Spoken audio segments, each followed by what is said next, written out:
This past year, Backfire released two incredibly powerful and long-range electric skateboards for street use, the Zealot S2 and Zealot X. And I decided not to review either of them for one simple reason. They are freaking heavy.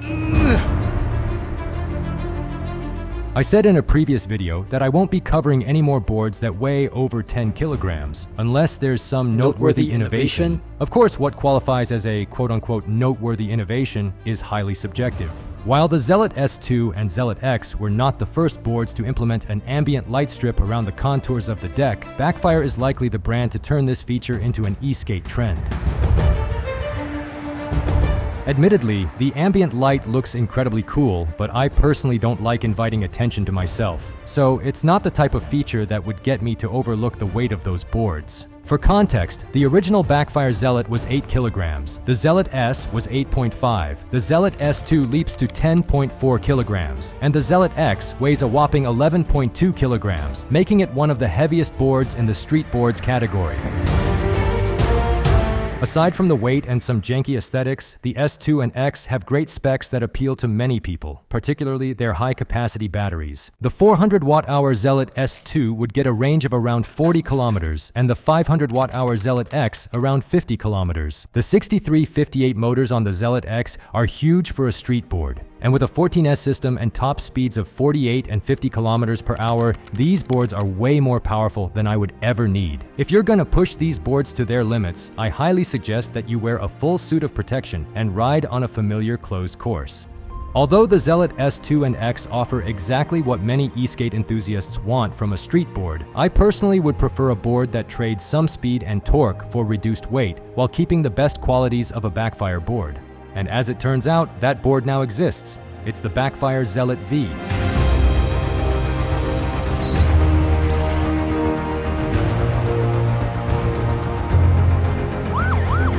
Randy reminds me to let you all know that the Zealot V is the most affordable electric skateboard that has an LED light along the deck perimeter. Back to the show.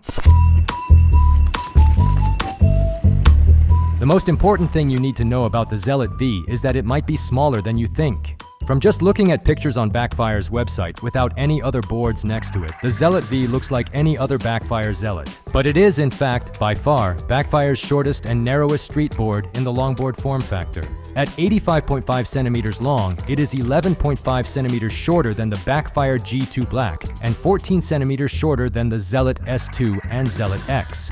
The actual standing area is even less than that because you won't be standing on the nose and tail. That means your feet are going to be closer together on the deck compared to using a longer board. For many e-skaters, this may take some getting used to, as most electric skateboards, even short ones, have more room to stand. But the amount of standing area on the Zealot V is actually not uncommon by regular longboard standards. My Pantheon Bandito, with brackets and trucks installed, is 82 centimeters in length, and the Pantheon Pranayama, one of my favorite longboards, is just 80 centimeters. Both of them are shorter than the Zealot V and have about the same amount of room to stand.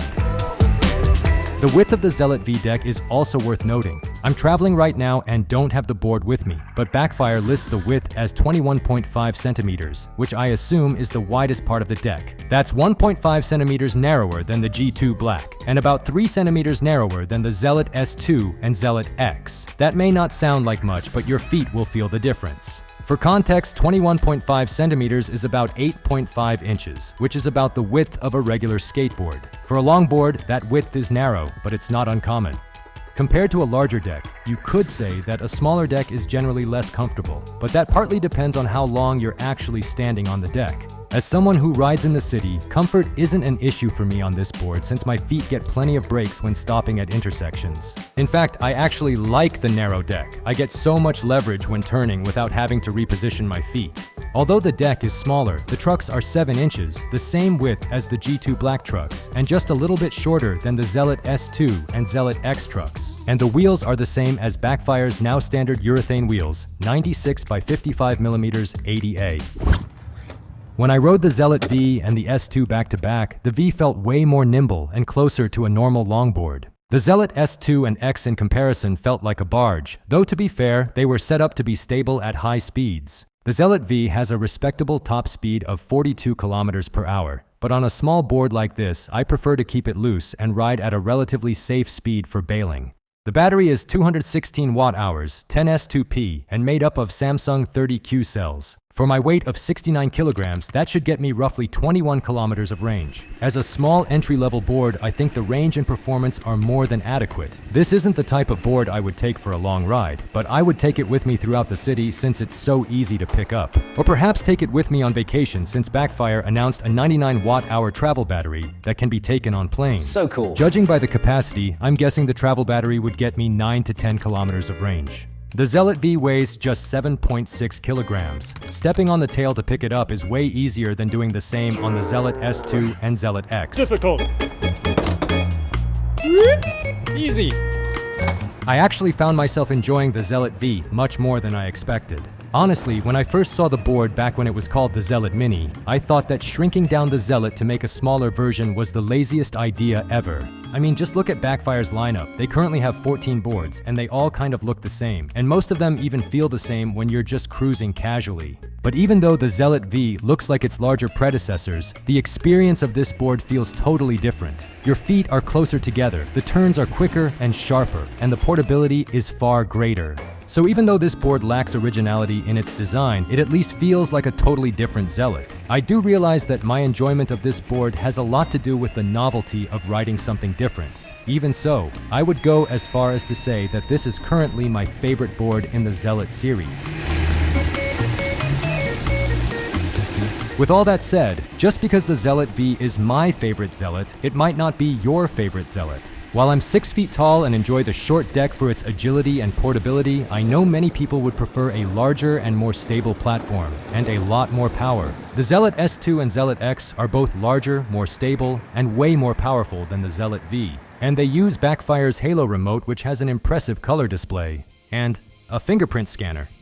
These are Backfire's top-of-the-line street boards, so if you prioritize range and power over portability, be sure to check them out. But if you already have large boards and want to add something smaller to your quiver, the Zealot V may be worth a look. If you plan on getting any of these boards, I have a special offer for you. Take a look at the video description to learn more.